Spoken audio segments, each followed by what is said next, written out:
Friendly greetings! I'm Torley Linden. I do videos, multimedia art, and watermelons in Second Life. And I love showing off the work we do at Linden Lab to benefit our community. You are most absolutely listening to the Drax Files Radio Hour with Joe Yardley.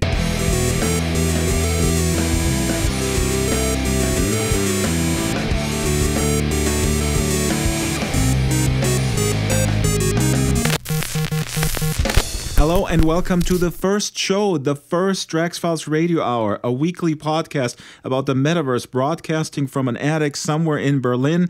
And I'm here with Yo Yardley, or is it Joe Yardley? It's Joe. Joe's fine. Well, thank you, Joe, for for giving me that. I can't remember your name. It's embarrassing. And I will mix it up throughout the show and throughout the life of this show.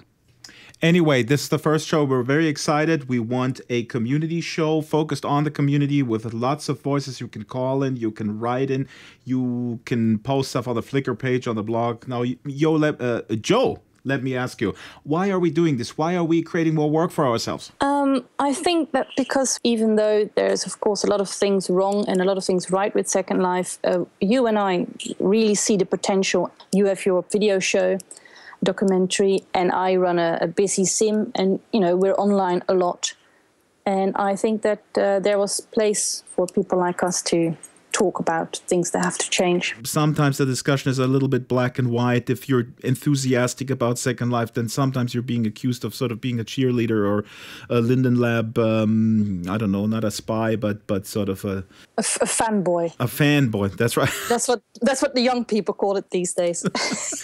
Right. I forgot to mention that we're old. Go ahead. Yeah, very, very old. But that's of course the problem. Everyone knows that there are a lot of things wrong with Second Life, and people get bitter. And often new users, people who are new to Second Life, don't get a very exciting or positive view of Second Life.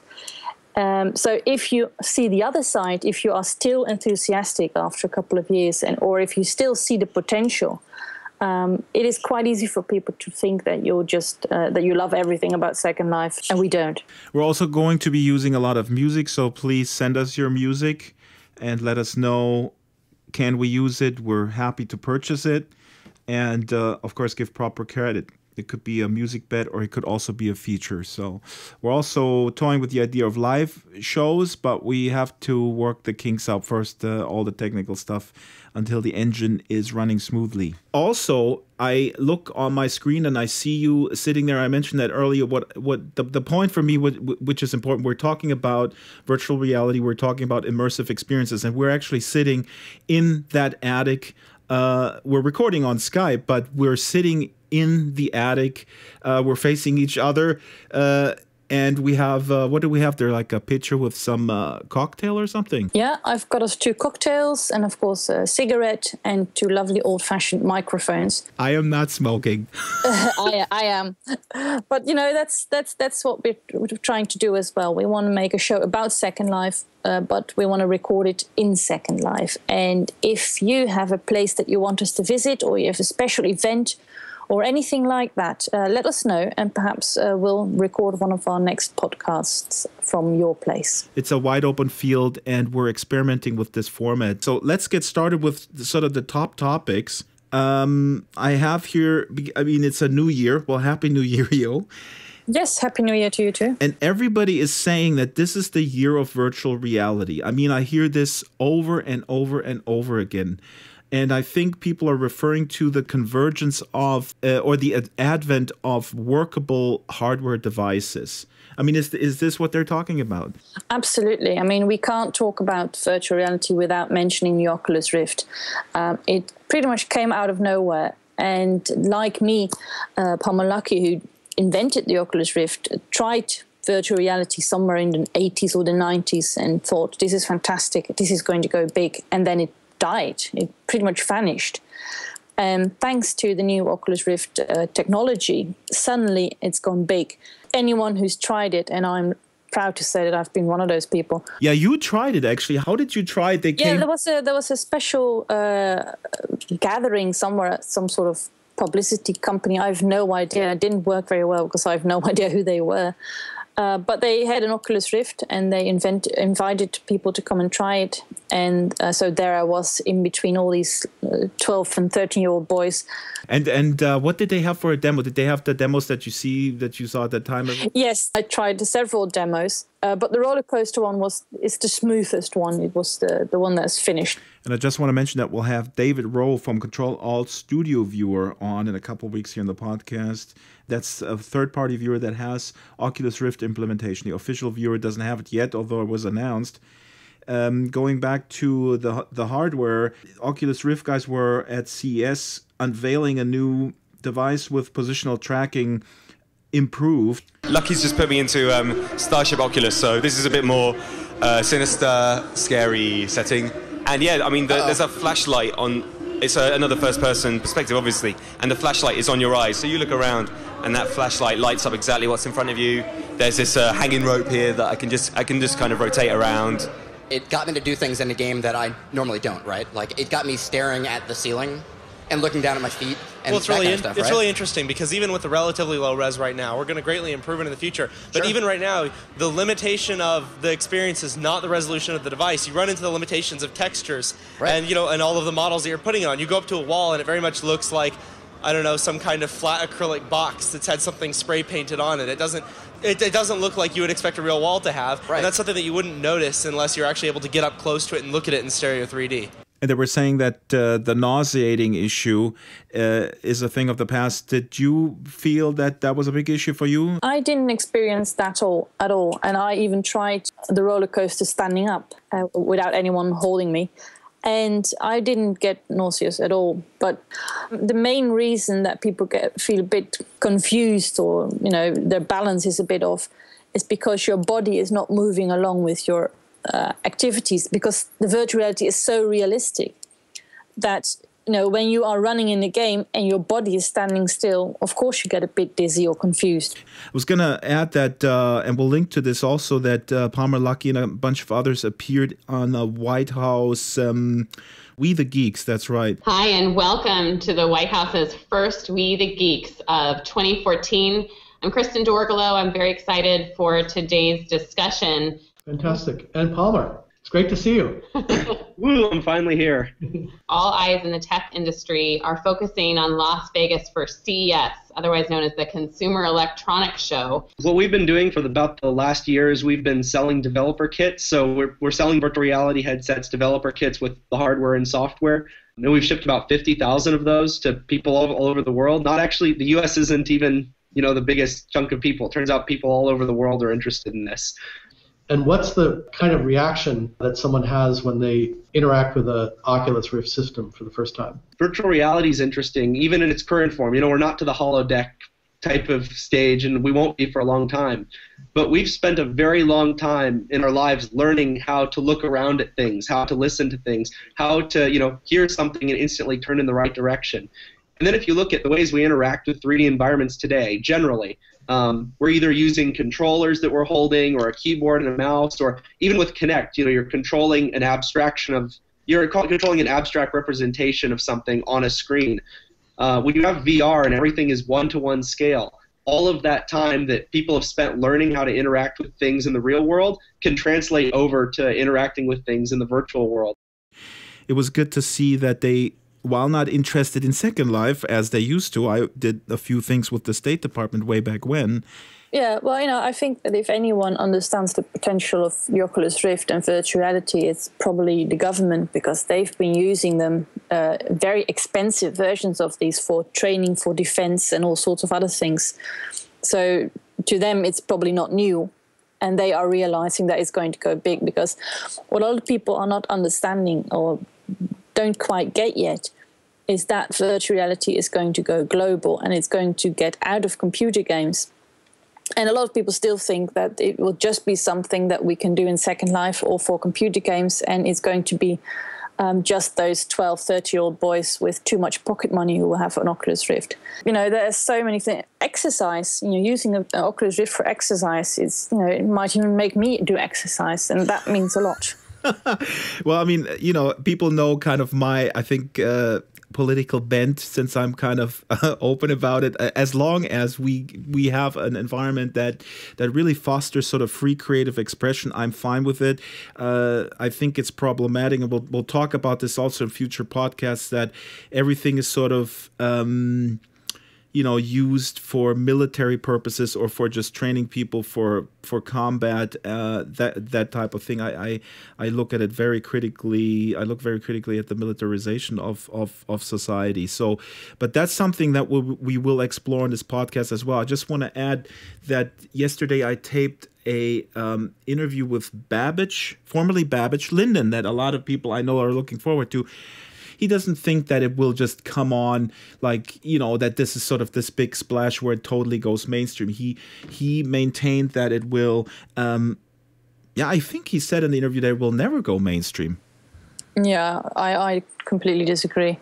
By the end of this year, the Oculus Rift commercial version is going to be in the supermarkets, to say.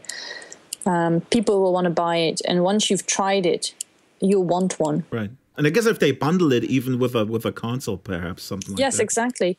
And once, someone realizes all the other options that you have, if we get the first television broadcast that is 360 degrees, I mean, that is something people want to try. I've tried the 3D glasses, was not impressed at all. And we know that I wouldn't say half the world, but hundreds and thousands of people have bought these super expensive 3D TVs with those stupid glasses to get a little bit of teeny-weeny 3D effect. I very much agree with you that the killer here is that the full immersion. I mean, Google Glass or 3D glasses or anything where you still have sort of the peripheral view of the actual physical world, to me makes no sense. Yeah, it's a completely different thing. I mean, I don't want one, but I'm sure the Google Glass has lots of interesting, nice gadgets and possibilities. But for us, for people in Second Life, but also for people who play computer games, immersion is the most important thing. And it also for people who want to watch a movie or want to watch television, immersion is it. That's the big thing. I am also old school in the sense that I enjoy doing one thing at a time. I think that's a very, very healthy thing in this multitasking world, to really kind of focus on one thing. And that's why I love the immersion. If I choose to immerse myself, let's say, into 1920s Berlin via an hardware device, I want to really be in there. I don't want to know that somebody else is calling me from 2013 right now, because I want to really be in there. Exactly. It is a matter of time before someone's going to get a heart attack watching a movie on Oculus Rift. And you did a test area in 1920s Berlin, right? Yes, because I've spoken to a few people who tried the Oculus Rift in Second Life. And all of a sudden, when your camera is in mouse look all the time, suddenly you realize how weird this scale is in Second Life, because most people just sort of guess. They make a big avatar and then they make a big building, and because the camera is usually above your shoulder, the ceilings are very high. So people who tried Oculus Rift for the first time have found themselves like a little tiny dwarf in a forest of giants. And I've always built 1920s Berlin to a more realistic scale. A 50 centimeter prim is 50 centimeter. So when people made it into Second Life, into 1920s Berlin, they realized that suddenly scale is very, very important. And so I decided to build this little test area, not only for people with Oculus Rift, but also for people who aren't quite sure about realistic scale, want to experiment with that. What's funny is that so many companies are springing up, a virtual dance club or something, stuff that is just inside our beloved virtual world called Second Life has been there for years, and now people come on like, hey, this is really cutting edge. Now we can have a virtual dance club. It is a bit sad and painful that, people are starting Kickstarters and collecting tens of thousands of dollars because everyone's excited and interested. And they are doing things that we've been doing for years. For instance, the virtual cinema, watch a movie together in a cinema that's virtual. I mean, of course, in Second Life, watching a movie is not very easy, and I'm sure they can make easier and better software, but the idea already exists. I mean, I spent every Sunday in 1920s Berlin watching a movie. I totally skipped over the first segment that I wanted to talk about. People are disappointed because that there is still tech issues. People are logged out. There is general tech problems. I just want to preface this with my personal experience. I see a lot of improvement, and they did deliver. They delivered that Project Sunshine. Yeah, I think there is no doubt that Second Life for the last, well, let's say a year, I'm not quite sure, let's say in 12, 13, that they've done a lot of work and there have been a lot of improvements. I think there's no doubt about it, but you know, they still have a lot of work to do. Yeah, I guess the question is really, is it enough? Is it going fast enough? For me, it's going fast enough because, you know, it's all right. I see the improvements and I know what Second Life offers. But for new users, you know, we're spoiled. If you look at games from 2-3 years ago, if they offer a smooth, lag-free world that you can explore and do things about, you know, and they come to Second Life and they don't have that experience, they're going to give up. Do you want to mention the terms of service? We're going to link to a couple of, I think, really well-written blog posts by Mona Eberhard and Tetero Nino. I sort of understood the toss and realized that Linden Lab would not start selling our virtual little arty-farty things that we build. What? Do you mean they don't want to make money out of your awesome microphone there, steal it and then sell it and make dough and go to the Bahamas? They already make money out of all that things.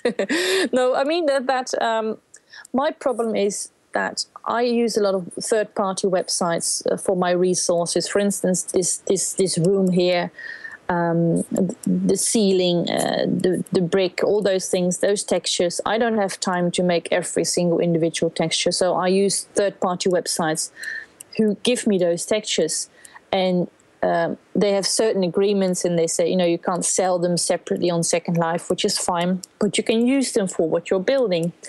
And these are now saying we no longer allow that, and that is a problem because, you know, and they say they've talked to Linden Lab and they were not convinced. And I think it's very important that Linden Lab sort of convinces these people or makes some sort of agreement on paper that at least the biggest texture websites are okay with us using them again.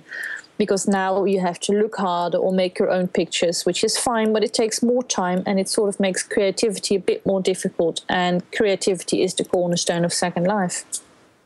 I'm going to link to a documentary that came out last year called Terms and Conditions May Apply. And it's about how big Silicon Valley social media companies snuck in terms of services that are very, very, well, don't leave a lot of freedom to the actual user. And I mean, a lot of that stuff is known, how big companies like Facebook monetize what their business model is. They collect personal data and they sell those to advertisers and so on and so forth.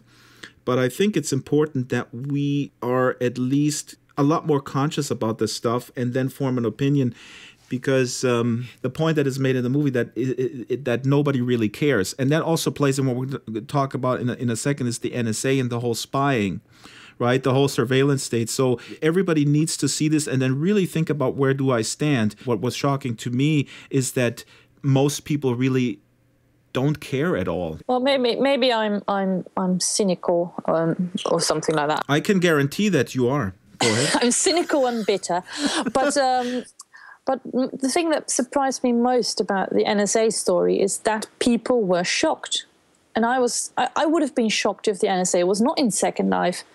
I mean, maybe I'm paranoid as well, but I'm quite sure that secret services all over the world are trying to get as much information as they can. And if you've got a virtual world where people can communicate freely, of course someone's going to try and listen in. And it seems that, the NSA is taking Second Life more seriously than the media. I don't know if that's good or very, very sad. A bit of both.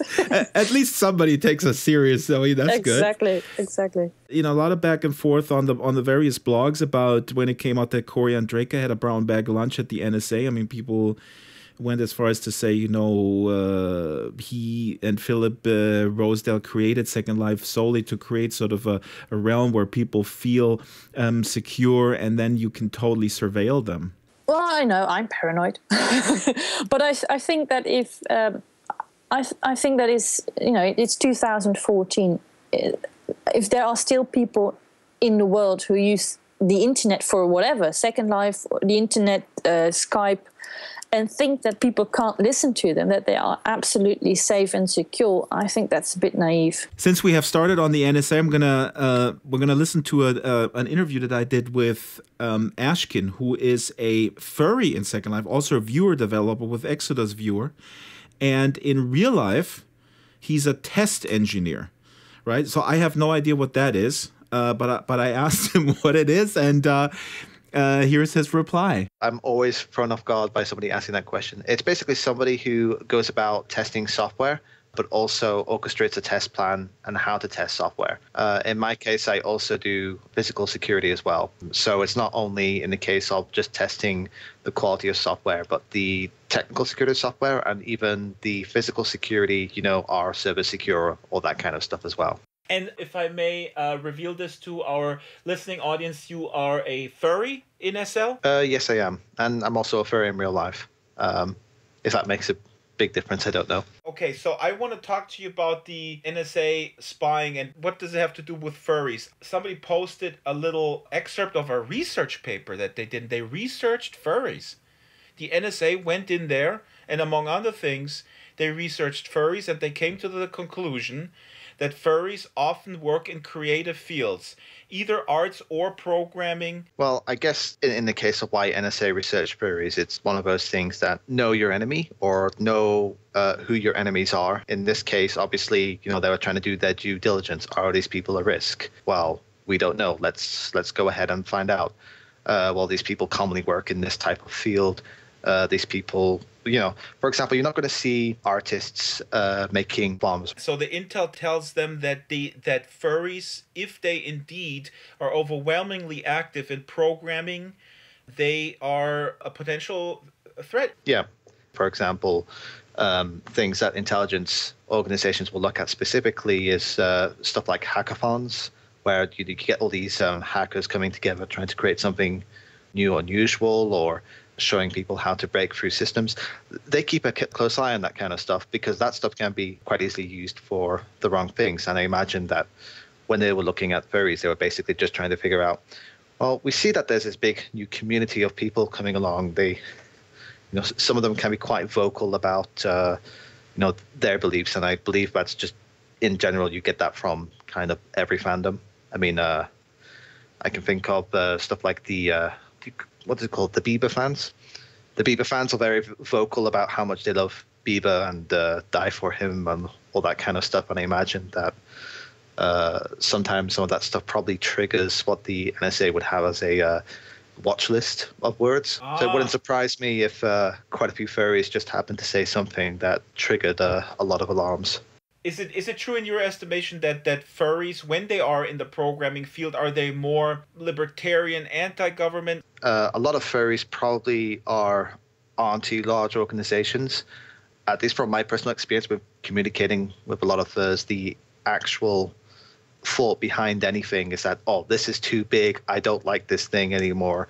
And I don't think that's so much the consensus of a furry community, but I would say a good majority of people tend to be like that. They don't like big organizations. I mean, even in the furry world, we've got big art sites like Fur Affinity, and you even have lots of furries going, oh, I don't like Fur Affinity. It's this big, powerful entity, and it's just a website where you post your art to. It wouldn't surprise me if that kind of mentality made the NSA uneasy, and I wouldn't be surprised if a lot of the furries that are developers would probably think this way as well.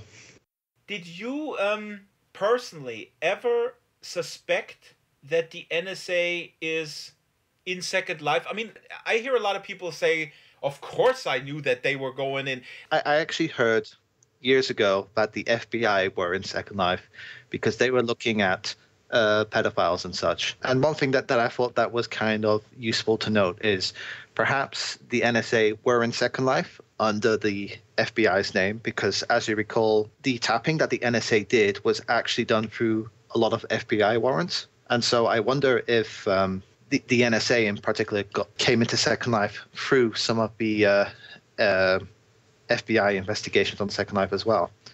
As to whether I was aware, I say I wasn't really aware of it, but I would say that I kind of assumed that some sort of federal investigation was often taking place in Second Life anyway. I find it always troublesome when big internet companies willfully just give away all the data when the government asks them. At the end of the day, these companies are required to work within legal frameworks and such. And the problem is when you have a big government agency coming to you and saying, hey, I'd like to get this information about a possible criminal activity, or they may actually even threaten you by saying, please hand over this information. We don't want to get a warrant and all this other complicated matters involved. And I imagine that often lawyers would advise companies work with the government. But isn't then the entire anonymity that we have in avatar-based environments, that the whole sort of agency we have over our own identity, I mean, isn't that all just baloney and a pipe dream?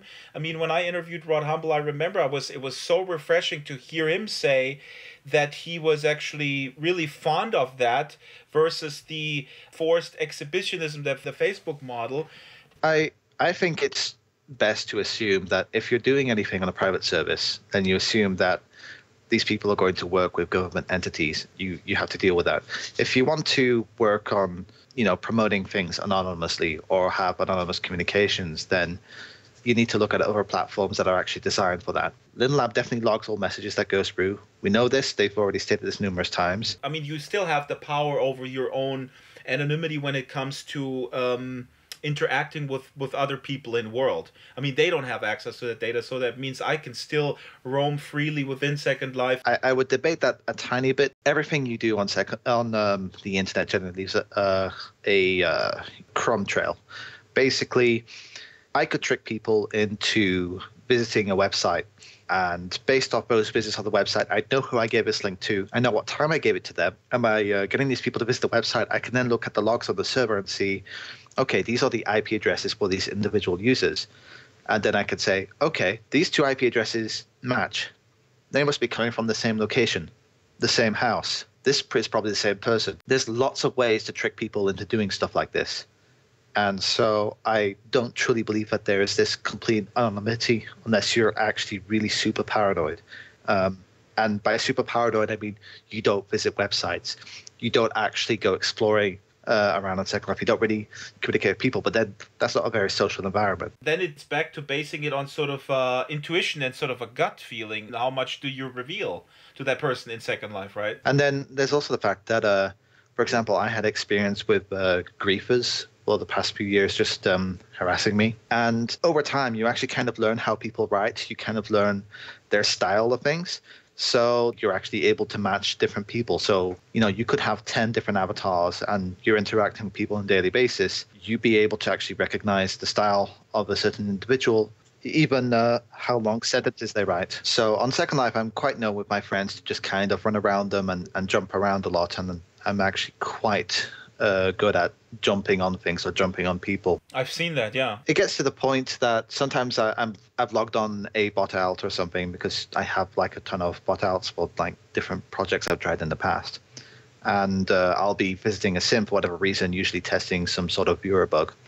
And if I see a friend, I'll start running around them and jumping around them, and they'll instantly start talking to me because they know it's me, and I haven't even told them that this is my alt or anything, but they can just tell just from the fact that I'm jumping around and everything. Yeah, that's fascinating. A lot of people are very cynical right now when the news came that Corey Andreka went to the NSA at a brown bag lunch and basically did a presentation about Second Life, and there's a lot of people saying he intentionally created the world to hand them sort of a gift where the agencies could spy on people. I mean, I don't think anybody originally thought about doing that initially. And at the end of the day, the whole purpose behind Second Life is that people are trying to make money off it. If I was to guess, they've always tried to promote it as a platform for telecommuting. I also find it a bit strange that this also comes from the company that really doesn't like people telecommuting. That's a whole other subject matter. Basically, when I've tried to apply for a job in the past at Linden Lab, I've been told that I would have to either relocate or every day travel to the Linden Lab offices in some specific location. And so that kind of destroyed it for me. I think there's a resurgence of old school managers who want to see people in front of them. It doesn't matter if they're mentally checked out as long as they see some bodies. One of the big features that they were trying to present to companies like IBM was the fact that you could have meetings all around the world in Second Life without, needing to use expensive video conferencing systems and all that other jazz. That's right.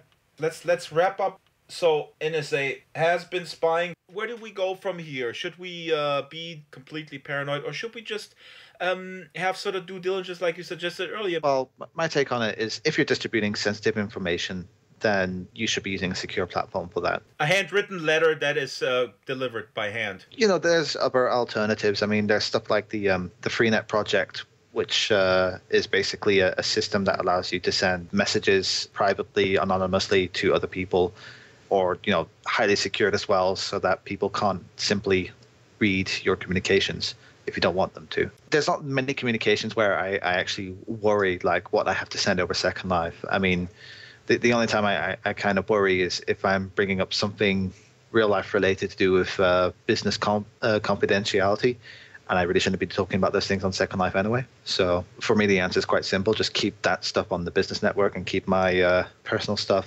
with myself. All right. So that was Westar Ashkin, viewer developer in Second Life with the Exodus viewer team, and in real life a test engineer. Now we know what a test engineer is, and we're going to link to what he mentioned, the Freenet project, way to be anonymous on the web.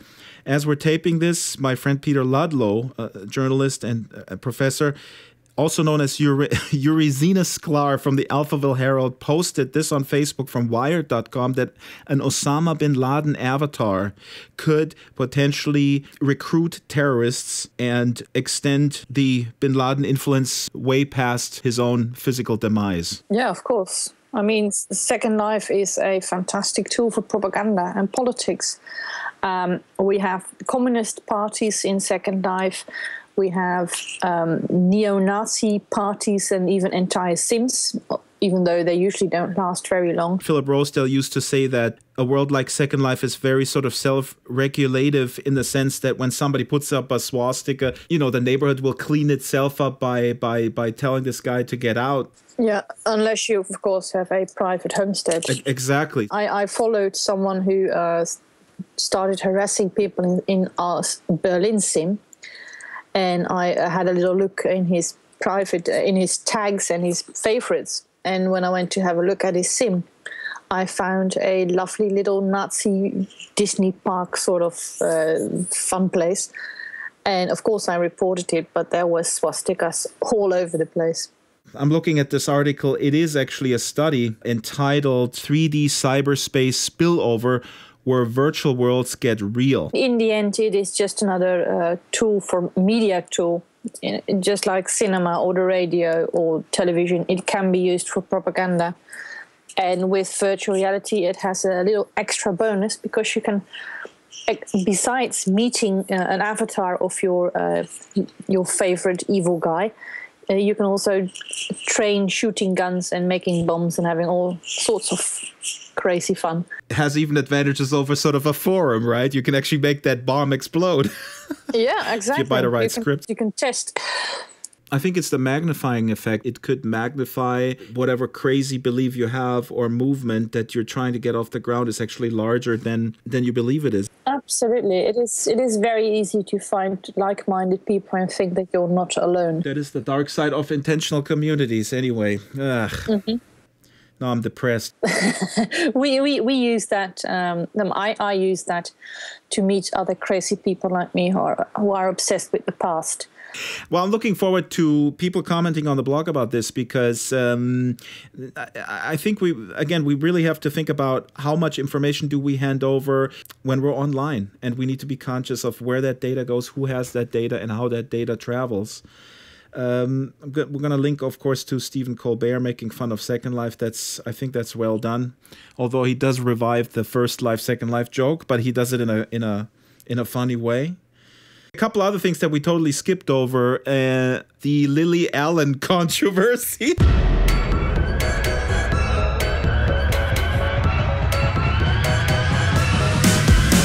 suppose I should tell you what this bitch is thinking. You'll find me in the studio and not in the kitchen. What is going on with Lily Allen? Who is Lily Allen? I had to Google her, but apparently she's world famous, at least in the UK.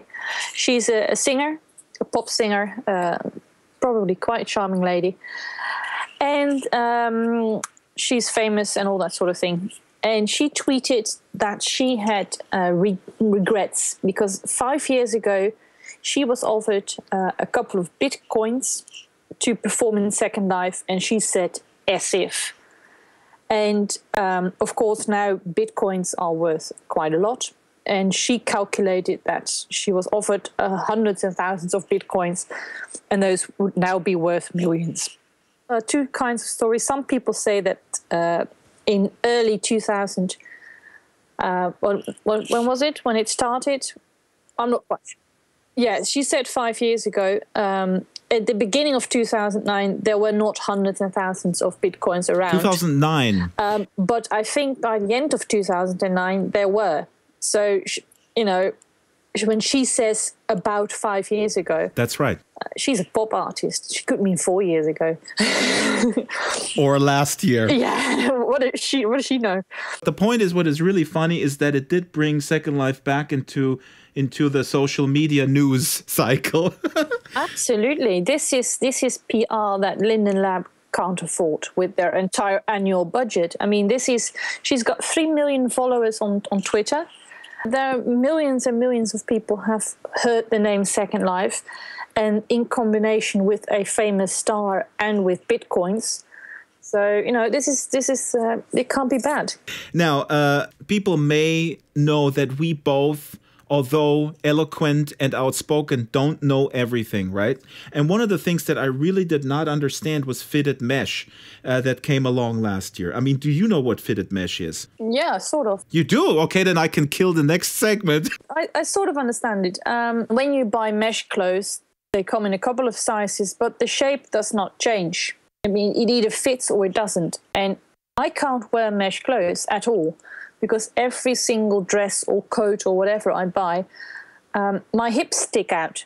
So what fitted mesh is going to do, or liquid mesh or whatever they call it, is that the mesh clothes will fit any shape. They will adapt to the shape of your avatar. They will use the skeleton of your avatar to make sure that the coat fits properly. I contacted 3 wonderful creators in Second Life and interviewed them, and they gave me so much information I had to edit it down a little bit. Let's listen to these interviews. The first one is with Tyr Rosenblum.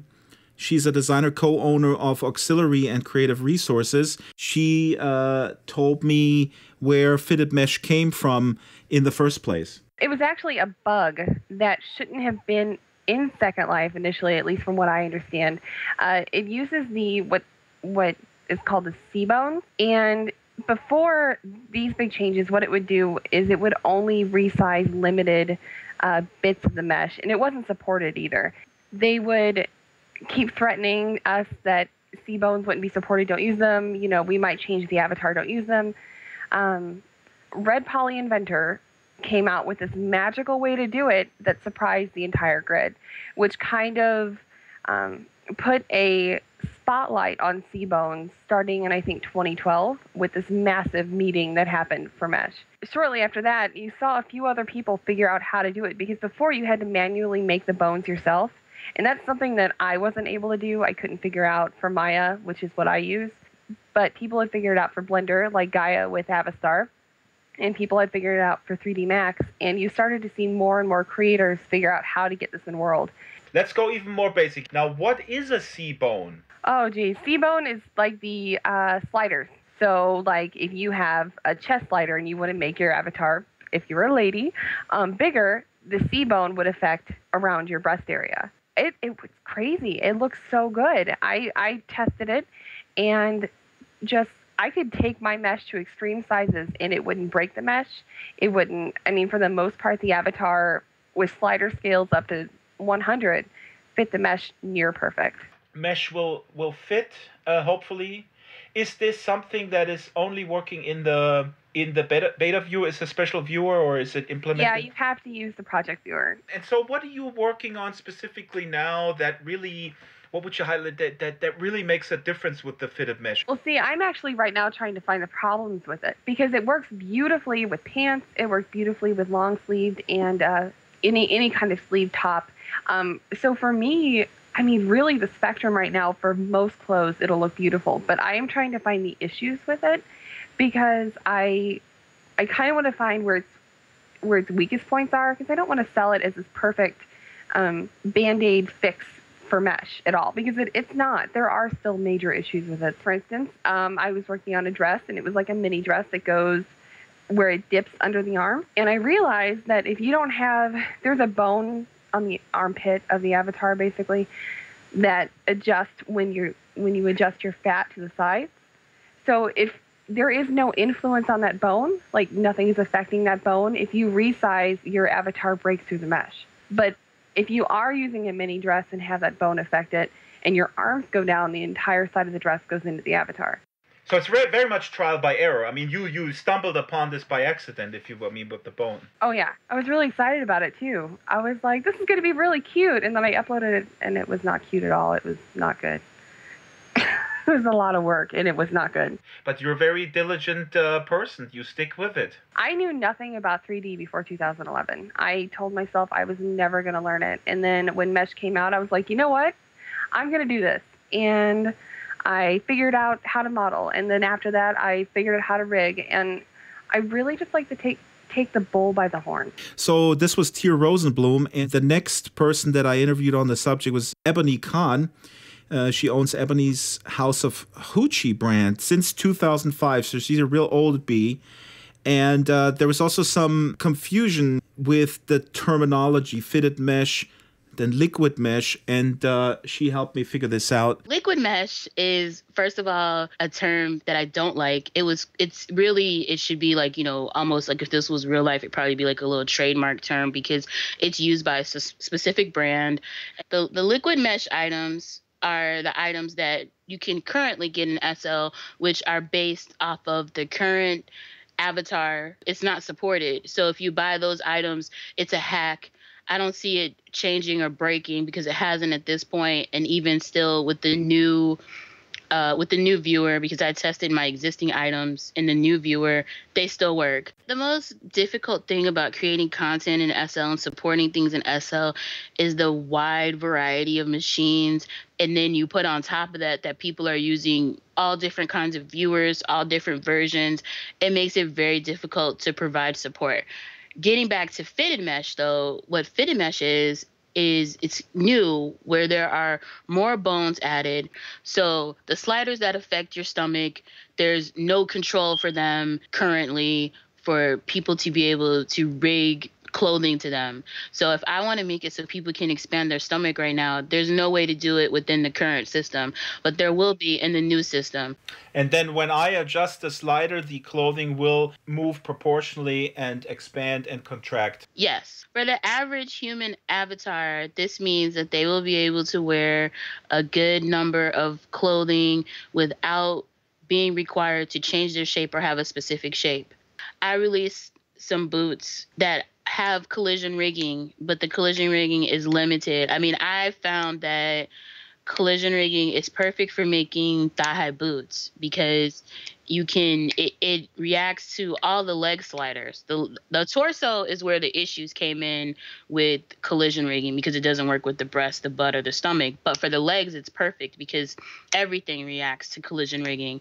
So making thigh-high boots, it's perfect for it. And I didn't actively market them as working that way. I didn't want to confuse people, not because I was trying to be secretive, but the problem that I have with content creation in SL and what people have to do with their avatars is it's too much effort to get dressed in SL. Like, it's a virtual world. You should just be able to put something on and have it work. Yeah, absolutely. Now, you mentioned this earlier about the Second Life avatar really being the problem. What is the problem with the Second Life avatar? The problem with the avatar really is, and I think I might have a different perspective from some people that you may have interviewed because I have been in SL since 2004. And the avatars were not that important in the beginning.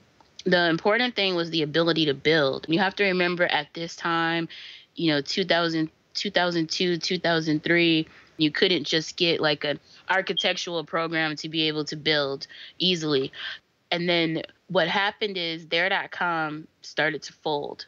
And when those type of casual users came into SL in large numbers, the focus of SL changed a little bit more to casual people. And these people didn't want to come in the world and create a bunch of stuff. They didn't want to, make their own things. Because, I mean, think about it. You get $10 in Linden's, you can buy a lot of stuff. If you go to events now, you can get a house, you can get furniture, you can get an outfit. You might be able to get a skin and hair all for $10 at an event. Things shifted, and then avatars became more important. But then now you have all these users. You start to have all this content. I mean, that would have probably been the time to change the avatar. Maybe it would have been 2005, 2006. But the issue was SL had a lot of technical issues. So it was still trying to work out technical issues. And now that SL is stable, people are like, avatar. We need better avatars. I understand if they introduce it now, it'll break everything. Probably they've been thinking about this, but how could it be improved? If there was more density in joints, in the shoulders, or in the elbows, it would make animating and it would make clothing smoother. The avatar it's as small as possible, put it that way. It's as least dense as possible, which is good because it makes the avatar very lightweight. And I think it could be redesigned without making it much heavier. You have to balance. And so the lab has to be able to balance giving people what they want by more options on the avatar, but at the same time, keeping SL to a point where the system requirements don't jump to the level of like a high-end game, because there's a lot of people in SL with like 5 and 7-year-old computers. If you look at the stats, most people aren't even using widescreen monitors. They're still using like old CRT size monitors. But I like that the lab actually doesn't respond to everything that customers want and just give them everything that they want, because if they did, SL wouldn't work at all. So that was Ebony Khan from Ebony's House of Hoochie brand, and I also talked to Kathy Foyle. Now, the interesting thing is that Kathy designed a Maya plugin, a plugin for Maya that has templates for fitted mesh, and she has some interesting comments on the mesh deformer, Carl's mesh deformer, that I think is off the table. But let's listen to Kathy Foyle. She's a designer of shoes and other things. And she designed that Maya plugin. I saw a niche in the market to make a liquid mesh as easy to use for Maya users as Avastar was used for Blender. And a lot of people were using it to make liquid mesh. And now fitted mesh it uses the same principles. Now, the difference now between what Carl was proposing, what he got into inwards, I think I don't know if is it working in there, and you would have preferred that, if I understand correctly. Yeah, overall, it worked better for what I wanted to do with it, which was basically I wanted to create replacement body parts, and because I kind of got into replacing the feet with my shoes. With the mesh deformer, you could replace individual body parts, and you could also replace the whole avatar itself. Carl's method used the actual vertexes of the avatar mesh itself to move the vertexes of the clothing. If you were to, in Second Life, press Control-Shift-R, you would go into wireframe mode, and you would actually see the wireframe mesh of your avatar. Any place where you see the wires cross or the wires touch, that's called a vertice.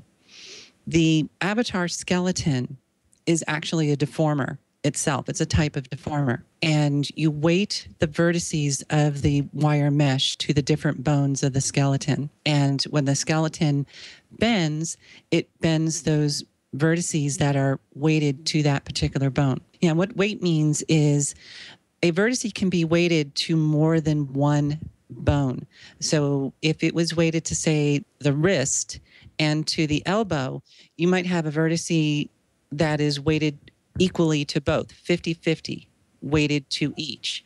So when somebody's adjusting the weights, they're adjusting how much influence will one bone have over a particular vertice. The hands, when you change the size of the hands, the scale of the bone or the joint changes, kind of like a keyframe animation. And they did the same thing with the belly and with the butt and with the musculature of the avatar. And Carl's mesh deformer, it responds to those different shapes because it's using the vertices of the actual avatar mesh to influence the clothing vertices that you're wearing. It follows the shape very, very accurately. The fitted mesh just changes the scale of the vertices. So it doesn't follow the shape, the actual shape of the avatar closely. If you had say an avatar head and a face, the vertexes for the lips and the eyes, as long as they were pretty close to the original avatars as far as placement, when the original avatar would blink its eyes and the mesh would move, it would then make the custom mesh head vertices move. And I actually tested this out and it worked perfectly. There are benefits and drawbacks to both Carl's version and fitted mesh. Fitted mesh works really well for clothing that covers the majority of the body and doesn't have a lot of skin showing. Carl's works much better for things that are very tight-fitting or that have a lot of skin showing. It's my understanding that the mesh deform is completely off the table for at least the Second Life grid. Yeah, as far as I can tell, their decision is finalized, which is kind of sad. I was actually trying to push for both, because if they hadn't added fitted mesh, we still would have had the original collision bones. And so if they had picked the mesh deformer, we would have had two different deformers that people could choose from. The fitted mesh can be made a lot better and a lot easier to use, and hopefully they'll get to that point. So that was Kathy Foyle. She mentioned the Avastar plugin for Blender that was made by Machinimatrix. So now, even I know what fitted mesh is. Have you learned anything new? But we're still, I didn't know which one was which. Well, we know that Carl is out. Yeah, that's a shame. I mean, I think we're still all waiting for one that actually works and that is easily accessible for everyone.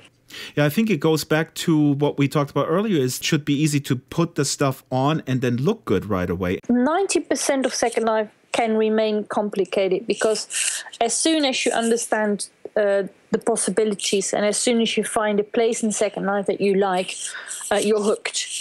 But look at The Sims. I mean, creating an avatar is fantastically easy and also fun to do.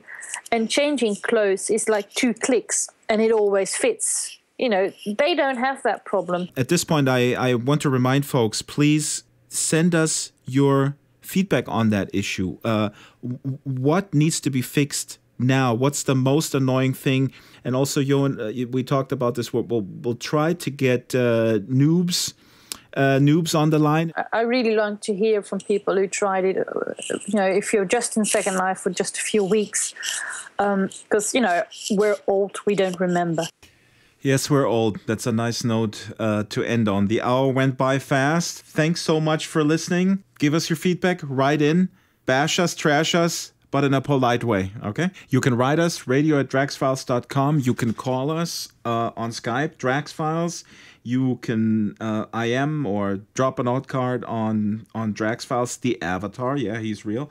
We already got a whole bunch of suggestions on the blog, and one was talk about griefers. So, yeah, I took that to heart and I contacted someone by the name of Esteban Winsmore. I don't know if the folks out there know who he is, but he has confirmed to come on the show and talk about what he does and why he does it. If you don't know, I mean, I know that you know, but if a listener doesn't know who Esteban Winsmore is, I encourage them to Google.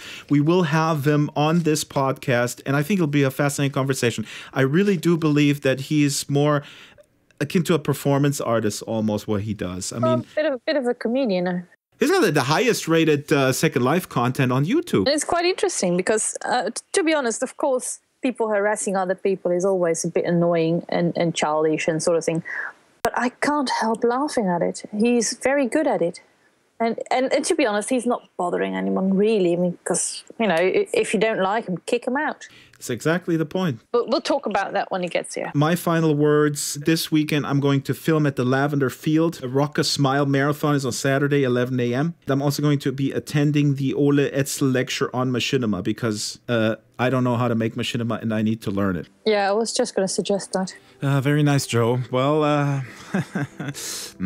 have a good weekend, everyone. And Joe, I see you right here next Friday. Bye. Auf Wiedersehen. And to round out the hour, here's some outtakes from the last Drax Files video. Episode 15 about Scotty's Poke, artist, and Tiny Otter. Just too much good stuff.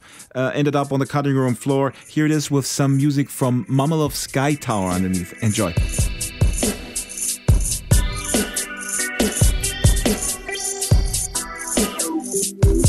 My name in Second Life is Scotty as Poke. I am a tiny otter. I joined Second Life in March of 2008, and it's probably by the summer that I completely converted to an otter. I'm more introverted in person, and the otter himself is, bombastic and kind of out of control. I definitely think that he's one part of me. He's got this creative energy that I like to associate with. There'll be often women who'll say, "Oh, I just want to pick you up and hug you."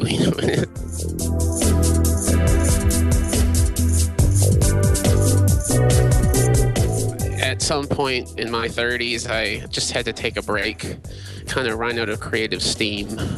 Yeah, the issues of putting your art out there and kind of not getting any feedback, not knowing what people are thinking of it. And, we don't live in a vacuum.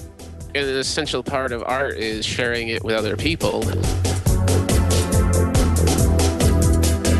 Sometimes in art, there's this complete disconnect where there's art on the walls. Someone may come in, they may like it, may not, but they don't feel drawn to it in a personal or emotional way. By putting it in Second Life, it brings it directly to them. It becomes part of their world.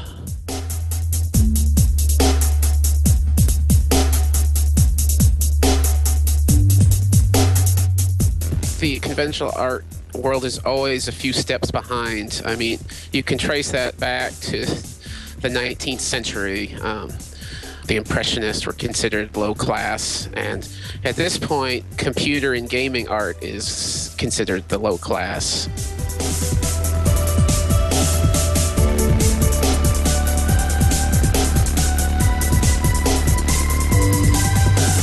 Most people, when I tell them about Second Life, if they know about it at all, they had absolutely no idea about the creative component. By describing it to them, especially with visuals, they have this completely new conception of what it is. Whether I pull up a still image or a machinima, or even if I go in-world and show them one of my builds, I think a lot of them are actually blown away. They had no idea that you could do such things in here. I mean, most people, if they see a video game environment, automatically assume it's made by someone else. It's made by a company. And that everyone who goes in there is just kind of goofing off, wandering around, playing games.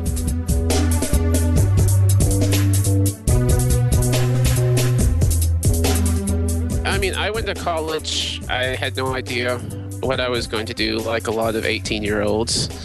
Just for fun, I'd be drawing in my dorm, and some of my dorm mates would look over my shoulder and say, "Hey, that's really good." At that point, I didn't really think of it as something that I would do. I would always think that you do something else, and then you do art on the side. Later on, I took this class called Collage and Mixed Media. I often tie Second Life to that particular class because I was surrounded by all these other artists. To be able to get the feedback from everyone else was incredibly helpful.